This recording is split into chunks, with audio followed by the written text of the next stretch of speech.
Fijaos, de repente se ha puesto a nevar. Pero ¿cómo a nevar con el calor que hace? Hay hasta copos en el suelo. Copos como este, que se deshacen en mis manos. ¿Y no? Efectivamente, no es nieve, sino una materia vegetal.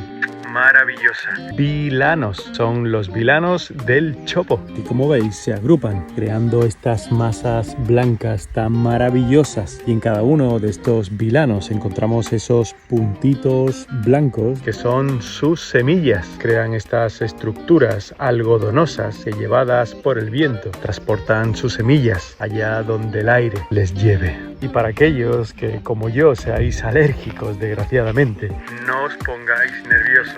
que los bilanos no producen ningún tipo de alergia. Y es que es probablemente una de las estrategias de polinización Más chulas.